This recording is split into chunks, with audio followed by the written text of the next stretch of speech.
guys, and welcome back to the channel. As you can see, today we are going to be baking a cake. And not just any cake, this cake is for our 2-year anniversary of being on YouTube and having the channel, The Rusty Thicket.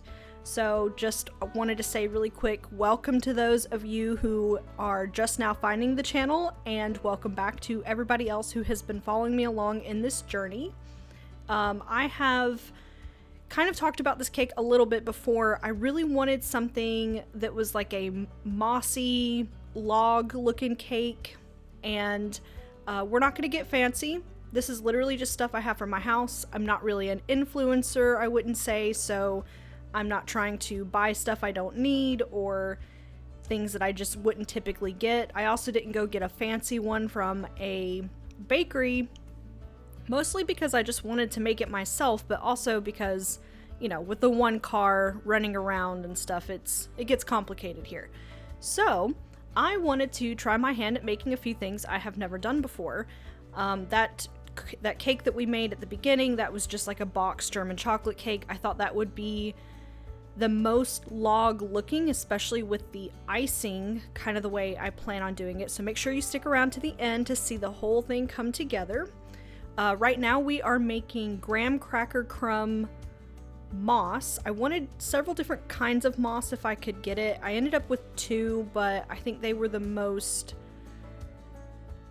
affordable / appropriate / easy to do on a video. The graham cracker was really easy. You just crush up some graham cracker.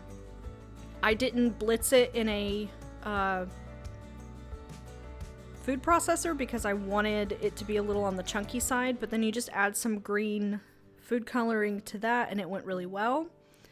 And now this one that I'm doing is like a baked kind of moss, and you're supposed to put it in a plastic cup and then microwave it so you can cut the cup away, but I didn't use that. You'll see what I use here in a second. But you just you put some egg and sugar together, and then this is some honey. You mix that up really good. Green food coloring, of course, and this one's going to come out a little lighter because I probably should have added like some red or some orange or something in there to make it a little less bright green when it baked, but honestly I kind of like the contrast that it ends up having. And then of course you got to add a little bit of flour, and there is some baking powder in here as well. I will list all of these Pinterest links below whenever we get done, and that way you guys can make it yourself. It said to be really gentle here. I haven't slowed the video down or anything. I guess the secret to this one is you want lots of air pockets so that when you rip it apart it looks mossy, and boy does it. So I can't wait for you to see that part. But yeah, this is just the little cup I have. It's like a soup cup that you can put in the microwave. Just make sure it's microwave safe. And then this is all the recipe called for, but you don't want to fill it all the way to the top of any cup because you want to have it, rise a bunch so that it's nice and tall, so you have long sections to pull apart. And then it just needed like 50 seconds in the microwave, and honestly I wasn't sure how it was going to turn out, but I was pleasantly surprised. It also smelled really good. Something about the honey, I think.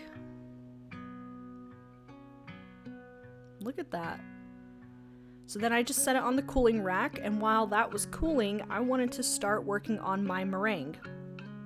Now, I've never made meringue before. This is a first for me. It looks easy and difficult at the same time, and I'll say I already can think of a few things I would like to do differently. The recipe just said to put it over, like double boil, so I'm melting all the sugar into these egg whites right now. And I guess the best tip that I could say is, because you want the sugar to be completely dissolved, and it's not too hot. It's like 110 degrees is what you want to get your mix at, but as long as you can't feel the grains of sugar when you touch the egg yolk, you should be okay. So that was pretty cool. And here's my first mistake. I really should have let this whip up first and then add some of that later, because I think I got a little softer peaks than I would have liked, but they end up working out perfectly fine. So here we are whipping it up. I think this took me around 6 or 7 minutes altogether. I wanted to make sure I was giving it plenty of time, because again, never made them before. They were definitely more soft, but they were still holding their shape, and I was having a really easy time, you know, stacking them up. So I think that's a good sign. I'm hoping they hold together. And then you just want to smooth those out so they don't look like piles of poo and they look more like mushrooms. But the wide ones are obviously the tops, and then the little ones were the stems, and now it's time to decorate.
Alright guys, here she is in all of her mossy, mushroomy glory. This was so much fun to put together. I especially love how the mushrooms turned out since I've never made meringue before, and they also taste great, so this is going to be super yummy for after dinner tonight. Just want to remind you guys that next week we are getting back to the watercolors because I have events coming up very, very soon. And if you don't mind to leave me a comment in the comment section down below about what you think about the cake, and I will see you all next week. Bye guys!